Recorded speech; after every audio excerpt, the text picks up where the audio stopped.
The Gospel of Matthew is the first book of the New Testament and one of the four canonical Gospels.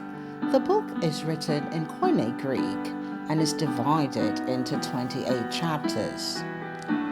The title Matthew denotes gift of the Lord, which refers to Levi, also known as Matthew, who was a tax collector who was called by Jesus to become one of his disciples.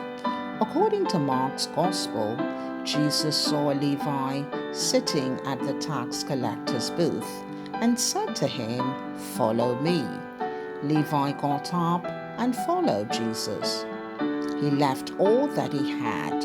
Luke, the 5th chapter, verses 27 and 28. The Gospel of Matthew is traditionally attributed to him. The title that ascribes this first Gospel to Matthew materializes in the earliest manuscripts and is possibly original. Titles became necessary to distinguish one Gospel from another when the four Gospels began to circulate as a single collection. Various early church fathers, Papias, Irenaeus, Pantaenos, and Origen, acknowledged Matthew as the author. Papias also contended that Matthew first wrote in Hebrew, implying that this gospel was later translated into Greek. Evidently, this gospel was written prior to the destruction of the temple in AD 70. Some scholars proposed as early as 50 AD.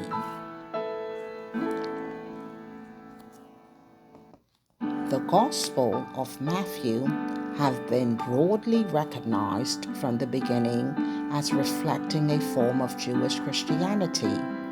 It is the Jewish Christian character of Matthew that largely accounts for both its unique richness and its problematic figure. Even though Matthew has universal significance, it clearly communicates the narrative of Jesus, especially with Jewish readers in mind.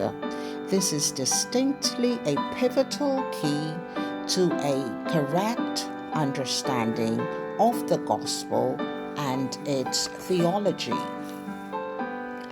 On several pivotal theological topics, Matthew reveals tensions that reflect the intricate balance between old and new. The new does not annul the old may be taken up into the new as a matter of fact, but it is always preserved in some form, Israel and the church. Jesus is the fulfillment of the scriptures and hence stands in continuity with Israel as heir to the promises. The church is therefore the demonstration of God's faithfulness to Israel. Structure of Matthew.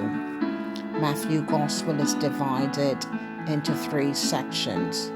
Matthew then introduced new important sections with the words "from that time" in chapter 4 verse 17 and chapter 16 verse 21. These traditional statements divide the Gospel into the introduction, chapter 1 verse 1 through chapter 4 verse 16, the body, chapter 4 verse 17 through chapter 16 verse 20, and the conclusion, chapter 16 verse 21 through chapter 28 and verse 20. Matthew almost certainly wrote his gospel in order to preserve documented eyewitness testimony about the ministry of Jesus Christ. Matthew's gospel gives prominence to certain theological truths. First, Jesus is the Messiah, the long-awaited King of God's people. Second, Jesus is the new Abraham, the founder of a new spiritual Israel, comprising of all people who choose to follow him. This new Israel consists of both Jews and Gentiles.